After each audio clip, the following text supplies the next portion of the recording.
Bom, em primeiro lugar, eu acho que Moçambique precisa, eu estou a falar muito como se eu fosse representante de alguma coisa, como se eu fosse representante de Moçambique, mas eu creio que, falando por mim, Moçambique vive um momento em que talvez fosse o momento que o Brasil vivia em 56, quando este livro foi editado na primeira vez. E é um momento em que há mundos diversos, não é? Há nações, no caso de Moçambique são nações mesmo com línguas diferentes, com culturas, religiões diferentes, que se têm que unificar. E esse processo é um processo violento sempre. É um processo em que se tem que erguer uma linguagem que é uma linguagem comum, funcional, não é? Como aquilo que seja o idioma dessa nação projetada no futuro. Não é? Então, eu acho que um livro como este sugere como esses mundos podem entrar em diálogo, apesar de eles estarem em conflito, não é? Como é que leis diferentes, uma lei antiga, arcaica, quase entendida como se fosse da natureza, não é? Lida com uma lei de um Estado centralizado que tem que fazer uma administração única, não é? Eu acho que quem vive este processo, agora um pouco desfasado do resto do mundo, percebe quanto esse processo é realmente um processo que carrega uma enorme violência, não é? Em que as pessoas se sentem ameaçadas por uma espécie de uma diluição, né? As pessoas deixam de ser pessoas para passarem a ser cidadãos. Não é? Isso parece inevitável historicamente, mas nós estamos vivendo isso com um processo que é muito ambíguo. Queremos ao mesmo tempo e não queremos, temos medo de perder o chão, não é? E este sertão sugere que há uma saída, uma espécie de ordem do mundo que é construída na linguagem. Não é? Há pessoas que percebem que, embora seja uma construção ficcional, eu pretendo dizer certas coisas, não é? E essa coisa é dita por essa via, não é? Porque há coisas que eu digo como cidadão, na intervenção cívica que eu faço, e eu separo bem essas águas, pelo menos quero separar. Mas evidentemente que aquilo que eu faço como poeta ou como escritor traduz essa minha visão do mundo, não é? Porque a história faz sempre assim, não é? A duas mãos, não é? Uma mão do esquecimento e uma mão da memória, não é?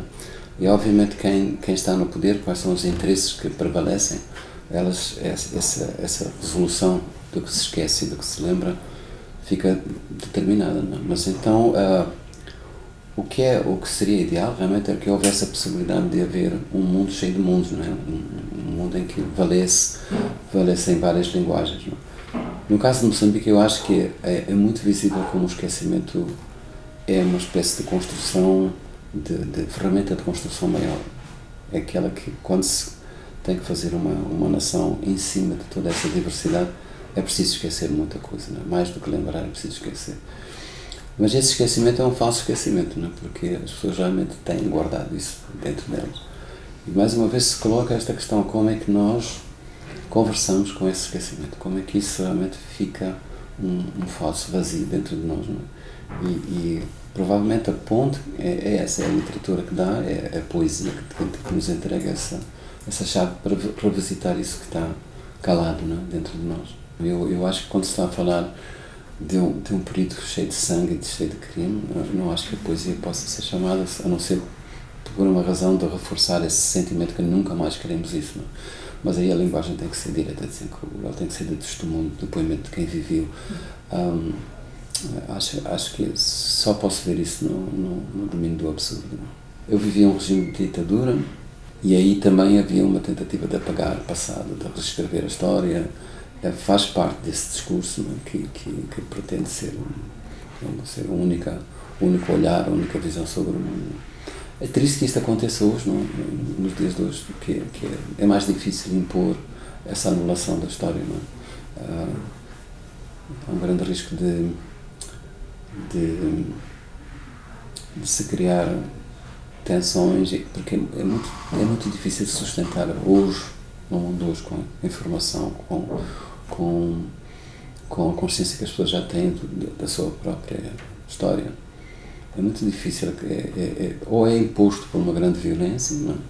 Ou é alguma coisa que arrisca-se a cair no ridículo, não é? Há coisas que são feitas pelos regimes, não é? Há coisas que são feitas pelas pessoas, uma espécie de regime de viver e uma espécie de consenso que as pessoas façam. Por exemplo, Moçambique teve uma guerra civil que demorou 16 anos, fez 1 milhão de mortos. E quando acabou a guerra, havia uma decisão silenciosa, mas partilhada por todos, que dizer, vamos esquecer. A ideia era que lembrar isso podia reativar focos de tensão que nós não queríamos. E, portanto, não foi uma decisão tomada por nenhum regime ou alguém em representação de outro, não? Mas, obviamente, esse assunto tem que ser resolvido de uma outra maneira. Isto é, provavelmente, no caso de Moçambique, a literatura pode resgatar essa memória. Eu vou dizer uma coisa que para o Brasil de hoje provavelmente não é muito simpática, mas quando nós saímos deste período dessa guerra civil, nós percebemos que tínhamos ido longe demais numa crispação, numa tensão em que qualquer um dos dois lados que não pensasse como o outro era motivo de uma fronteira, de uma ausência de diálogo, não? E nós tivemos que depois, por cima de toda essa dor, sentarmos e falarmos uns com os outros, não? E isso, eu não quero fazer nenhuma equiparação com a situação de hoje no Brasil, porque parece que estou sugerindo uma coisa que é um certo, sei lá, como se fosse um conselho, não? Eu não sou ninguém, eu tenho que respeitar que o Brasil é uma outra história, uma outra realidade. Tenho muito pudor a falar de um país, mesmo que o Brasil, que eu sinto como sendo uma pátria minha, mas tenho muito pudor em me excluir em assuntos que depois são da soberania brasileira, não é? Mas, na verdade, eu acho que eu senti, por exemplo, que havia uma certa distração em quem hoje sente o peso deste novo regime, não é? As pessoas estavam entretidas como se fosse o assunto mais importante do mundo, em assuntos como o lugar da fala, a apropriação cultural, etc. E isso eram as grandes brigas, quando estava ali, não é? Claro, a grande ameaça que pesava sobre todos, não é? Então, acho que vale a pena a gente não só questionar o outro, mas questionarmos a nós próprios, saber se nós fizemos certo o que tínhamos que fazer. Eu acho que o Brasil contribuiu muito para que nós abraçássemos uma língua portuguesa que podia ser mais nossa, não é? Porque já não era a língua do outro. Vocês passaram um processo de 200 anos de recriação de uma língua que correspondesse mais à identidade, a uma identidade nova, que era a identidade brasileira, e nós beneficiamos muito desse percurso, né? E beneficiamos através dos escritores. Bom, um deles, temos o poeta Máximo Maestro, do Guimarães Rosa, mas todos os outros trabalharam como trazendo um recado, né? Mostrando, olha, é possível fazer isto, e isso foi fundamental. Assim, mais do que a língua, é preciso que isso vá junto com a história, né? Porque, por exemplo, o Brasil não é agora que está a ser confrontado com uma certa tentativa de anular o passado, de reescrever a violência dos tempos anteriores, né? Porque desde que eu visito o Brasil eu percebo que houve, de maneira quase silenciosa, uma tentativa de esquecimento da escravatura, das memórias do racismo. Quando se diz agora que, por exemplo, que a escravatura não foi exatamente isso, porque os portugueses nunca pisaram a África e que foram os próprios africanos que se entregaram ou que se negociaram a si mesmo, esse é grave e é uma tentativa quase grosseira de apresentar um dos grandes, digamos assim, um dos grandes massacres que foram feitos na história, não é? Como uma coisa mais aceitável porque está desculpabilizado em relação a este lado de cá, que seria o lado dos portugueses ou o lado dos brasileiros, não é? Dos brasileiros que vêm da Europa. Eu já estava escrevendo um livro sobre a Beira. Eu ia à Beira naquela semana que houve o ciclone para recolher memórias, para visitar os meus lugares de infância, e aconteceu tudo isso. E eu já estou adiantado, tenho 12 capítulos já feitos, revistas, digamos, consolidados, bom, e agora estou um pouco perdido, não sei o que é que eu vou fazer, porque por um lado tenho um certo pudor em deixar entrar esta desgraça como se fosse uma coisa que eu tivesse algum aproveitamento a fazer em relação. Tenho que ter um respeito sobre essa outra história que eu não posso lidar sem estar lá, sem me deixar contaminar e não como visitante, não é? Em relação ao facto de ser biólogo, eu acho que os moçambicanos têm um problema de afastamento daquilo que seria a percepção própria, né, endógena do que é que nós somos, em termos de clima, em termos de solos, em termos daquilo que é tido como a normalidade versus uma catástrofe, versus uma calamidade. Estes ciclones são parte do nosso clima. O Moçambique está nesse canal, que é chamado Canal de Moçambique. Ali há pelo menos 3 grandes ciclones por ano, alguns deles atingem a costa moçambicana, que é muito extensa. Então eu acho que é preciso lidar com isto não como uma coisa que é acidental, mas como uma coisa que faz, digamos assim, faz parte da nossa, da essência da nossa condição.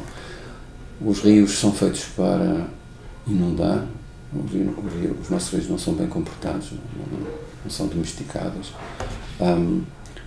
Digamos, o sistema de chuvas é assim.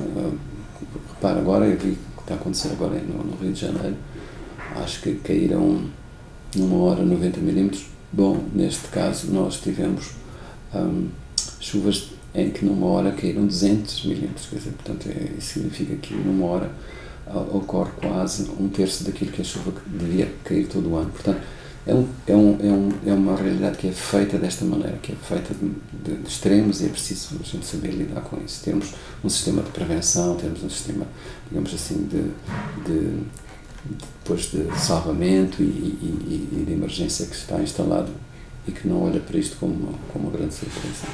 É preciso repensar como as nossas cidades estão feitas, como é que a gente ocupa o espaço que devia ser, por exemplo, de drenagem de águas. Por exemplo, eu estou certo que no Rio de Janeiro acontece a mesma coisa. São canais naturais que a água tem para se deslocar, que são fechados por estradas, por construções, etc. Há uma maneira arrogante de ocupar o espaço, uma maneira como se não estivesse ali a natureza muito antes de nós, ou como se nós não fôssemos parte dela.